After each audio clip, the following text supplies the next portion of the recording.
Hello there, you're watching the press preview, a first look at what's on the front pages as they arrive. In the next half hour, we'll see what's making the headlines with the deputy political editor of The Spectator, James Heal, and journalist and author Rachel Shabi. They'll be with us from now until just before midnight. Well, now let's see what is on some of those front pages. Well, the Mirror leads with the arson attacks on Sir Keir Starmer's homes being probed for possible Kremlin involvement. The Observer says the Prime Minister will scrap the two-child benefit cap in a bid to pull more children out of poverty, but it will cost billions of pounds. The Sunday Express leads with Sir Keir Starmer facing pressure to restore pensioners' fuel payments in time for winter.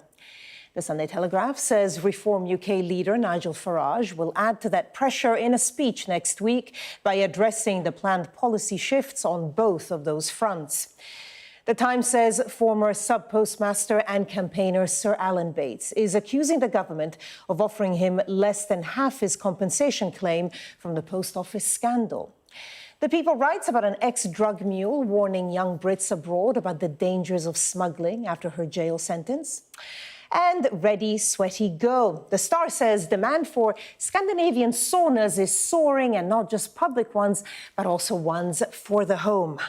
Think of the energy bill. Anyway, welcome to James Heal and Rachel Shabi. Thank you so much for being with us. So two stories there kind of making quite a lot of the papers. One is the child benefit cap and then the winter fuel allowance. James, let's start with you with this front page in The Observer. Starmer to scrap child benefit cap because the government has delayed plans to tackle the issue of child poverty now until the autumn. But what does this say? Yep, so this is the news that after a long debate within the Labour Party, the child benefit cap, which was introduced in 2017 by the Conservatives, is due to be lifted later this year. This comes after the very first rebellion of Keir Starmer's premiership last July was about lifting that cap, and a number of Labour MPs had the whip taken off them. It's been a huge debate inside the party, and as you can tell from both of these rows on winter fuel and on child benefit, it's very much the issue of welfare is exercising a lot of MPs in the party. Next month, we're expecting a major vote on the 11th of June. In terms of the welfare bill, which is about taking $5 billion out of the disability benefits payments. So as a result of that, some attempts to buy off some of those Labour MPs, show them that they are the party of welfare, will be done by making some action on scrapping the child benefit cap. And there's been a big row at the top of the Labour Party about this. Reports are that the number 10 Chief of Staff, Morgan McSweeney, is against the Prime Minister on all of this.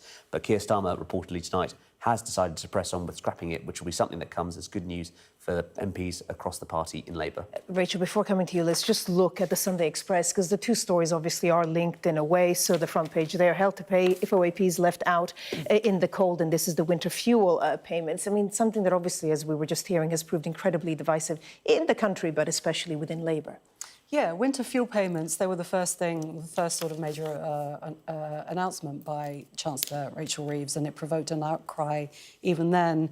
And I think party campaigners have been saying that winter fuel payments in particular, but also the disability cuts and the child benefit cap, these are all things that have been coming up on the doorstep again and again and again. So obviously, you know, people are giving Labour the message loud and clear, this is not what we voted for. And Labour MPs themselves, even perhaps the ones that were supportive of Starmer, even perhaps the ones that owe their political fortunes to Starmer, are thinking like first-time MPs, are thinking, well, did we not go into Parliament to alleviate the cost of living crisis for people? Did we not go into Parliament to make living standards better for working people? Isn't that literally like what we're in politics for as Labour? And time and again, you've seen Labour walking away from these very basic commitments to improve people's lives, particularly after, you know, such a long time with austerity and then the cost of living crisis. So, of course, you can see the disappointment echoing up and down the country, and the Prime Minister finally starting to pay attention. I mean, the counter-argument to that would be that cuts need to be made, and they had to be made here.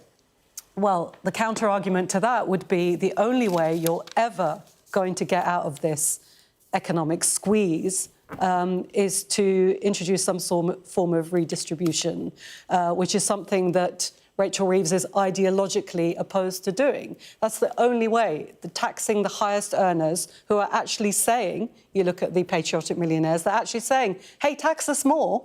That's the only way that you can address any of these problems. If you're going to be talking about necessary tax cuts, necessary cuts to welfare, then you might as well be the Tories. Why are you still Labour? I think the difficulty then comes in twofold. One of which is institutionally for the Treasury, which now has to find £3.5 billion according to these sums, and one also personally for Rachel Reeves as well, whose credibility has very much been in the firing line in the recent weeks. The fact that she made that test on winter fuel, a test of virility in the opening few weeks of this Labour government, the fact that she's come out and has been very much opposed to sort of some of the government spending on this, and the fact that she's got a whole long list of demands by Labour MPs for more public service spending means that she's going to have a very difficult autumn. And I think Rachel Reeves' credibility as an economic messenger is now in doubt across Parliament. Do you agree that her credibility might be at stake? I mean, the credibility with whom? The credibility with the public? Because they're seeing someone who's a Labour Chancellor who's done absolutely nothing to alleviate their conditions. Like, people can see, people can feel it, people can see it in their shopping bills and their fuel bills every week. They're not mugs. They can see that a Labour government that promised to improve all these things has not improved these things. And again, the reason it has not improved these things is because it is ideologically opposed to the very thing, the only thing that actually would make a difference, and that is higher tax on higher earners, wealth tax, tax on savings rather than just earnings, all of the things that the right of the Labour Party, which is now in charge of the party, is ideologically, implacably opposed to.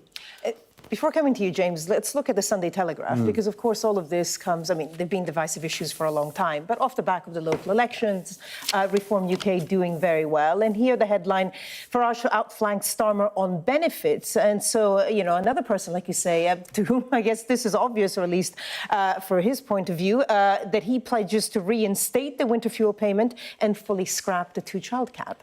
Yeah, so Nigel Farage is planning to make a big speech this week on Tuesday, talking about the ways in which actually, you know, Labour has abandoned the supposed people of this country, and actually it's going to be Reform UK standing up for them. Obviously, he's trying to be outflanking them. He's going to say that if Reform is elected, they would lift the two-child benefit cap and also restore winter fuel payments. The way they say that they would pay for this reform would be by cutting hotel bills for asylum seekers and getting rid of some of those net zero commitments as well, and also using the money from foreign aid. Now, I think we can have a debate around the figures of all of that, but clearly what's happening is that there's fertile Labour territory there, where Reform thinks they can put their tanks on the Labour lawn. They look, for instance, at the victories earlier this month, where County Durham, you know, for a century it was a Labour stronghold up until 2021. Reform was winning there. And I think they definitely feel that they can make further gains up north because, of course, at the last election there were 90 seats where Reform came second to Labour, and Nigel Farage very much has his eye on those in 2029. So how big a part do you think the threat of Reform UK plays in the thinking of the Prime Minister? I think it is a major threat. I mean, I was there at the Parliamentary Labour Party meeting on Monday outside, and talking to MPs who were in that meeting, you know, Keir Starmer stood up and said that the next election was all about making sure Nigel Farage didn't become Prime Minister. He is explicitly and implicitly framing this next election as a battle between Reform UK and Labour, and I think that anything that sort of gives succour to Reform while also turning off Labour voters is something the Prime Minister is taking very, very seriously. Rachel? Yeah, I mean, the reality is that this Labour government is getting outflanked all over the place. Look, it's getting outflanked on the left, to the left, by Nigel Farage, who I think cannily has recognised that there is a base here, a voter base of disgruntled voters who are worried about the cost of living, about all of these things that are such an economic squeeze on them. And he's seen that opportunity. They're getting outflanked from the right, for goodness sake, on Gaza, where you've got, like, dyed-in-the-wool Israel-supporting Tory MPs saying, enough, absolutely no more, we have to withdraw our support from Israel. What on earth is this party doing? It's got no moral centre, it's got no spine, and other parties, apart from the Tories who are in a bit of disarray, are obviously going to capitalise on this opportunity because they've created a vacuum. So what do you think Keir Starmer should do then? Apart from grow a spine. Apart from that, or That'd details be a good of start. that. I mean, I just don't understand what they think the Labour Party is for. I genuinely don't understand why they're in the Labour Party. What are they doing? They're just like being the establishment B team. How are they different from a right-wing party at the moment? What are they doing that is demonstrably a left-wing value, a left-wing core value? I think the difficulty is for all this is the tight fiscal constraints facing the UK. You know, we talked earlier about wealth tax. Of course, the statistics which suggest that a millionaire is leaving the country every 45 minutes. You also have a much worse fiscal position due to the fact that you've got American tariffs, for instance. And everyone loves it when you can spend lots of money and sort of keep your voting bloc happy. The challenge will be over the next 3 to 4 years or so, ensuring that we have a way which we can balance the books, not have a sort of repeat of the bond market, just as we saw at the beginning of January, which almost did for Rachel Reeves, while also keeping a sort of voters' coalition together and keep your MPs happy, because they're all very jittery right now. But this is what we always get, isn't it? This sort of supposedly sensible fiscal patter that happens when any time anyone suggests something for which there is majority public support, something which is actually a pretty sort of centre-left-ish thing, which is just tax higher earners, tax the highest earners. We're talking about 2%, we're talking about 5% of the population. We're talking about 60% of patriotic millionaires who say, tax us, we are not going anywhere if you do. So these things always come up as some kind of like, oh, we can't possibly do it. It's absolute nonsense. Of course we can. We've done it before, we can do it again. Well, two issues, one of which is the global rich are particularly mobile, and second of all, Labour explicitly had a policy in their manifesto of no income tax rises. So I think on the first one we can discuss, but I think on the second one they have to come account to their I agree that they've boxed themselves in. Yeah, absolutely. OK, let's leave it there for now and go to the next one. We had a story about, actually, let's try and get this one in. Sunday Times, very quickly, slump in cervical cancer jabs. Rachel, if you can do this in 40 seconds.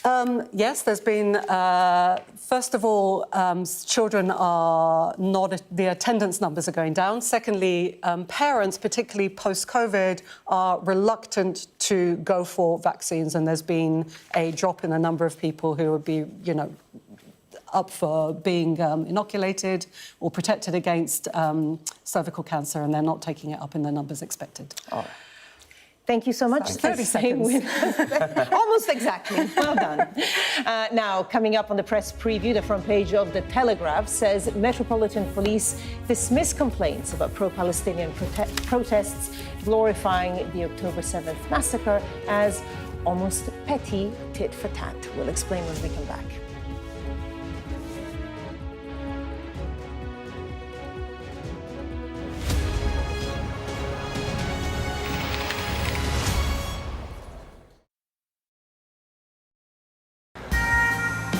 This is how you travel when the mafia wants to kill you. He's almost given up his own freedom, but that's the price he's willing to pay. Here, they don't just arrest and Ndrangheta mafia members, they also live among them.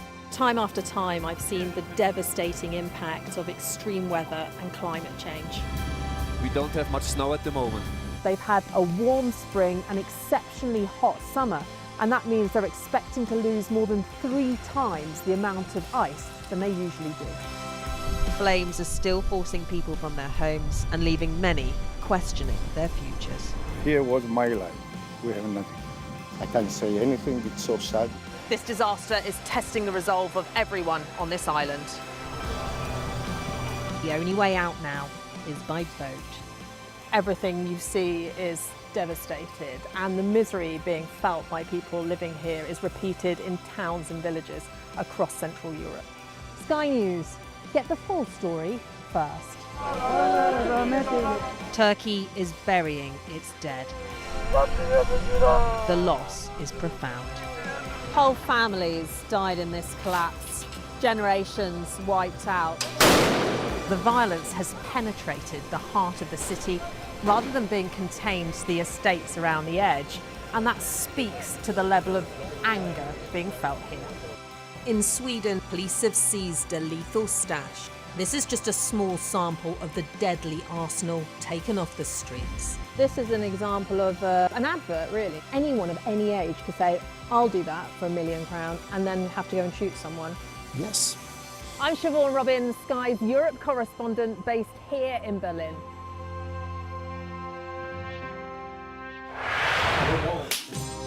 Welcome to the world. Our new podcast, starting now. It's very exciting. Every week, we'll be reporting from the world's trouble spots. We get to hold those in positions of power accountable, and we get to ask the questions that the audience, the listeners, want to know about. And that's why it is so important that people tune in, come along for the road, come along for the journey. It'll be fun.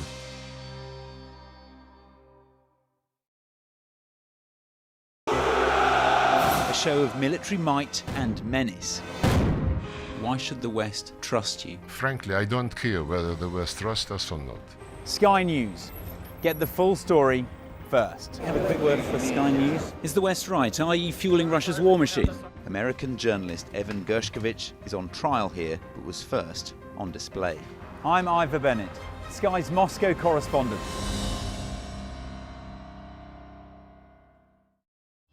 We arrive.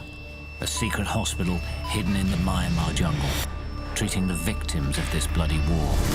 This is Myanmar today. Its military rulers don't want the world to see, but we have. I fight for my own future. I fight for my generation's futures. This is an actual crime. They don't care for that. Myanmar army is only a couple of kilometers away. So this is a major humanitarian disaster.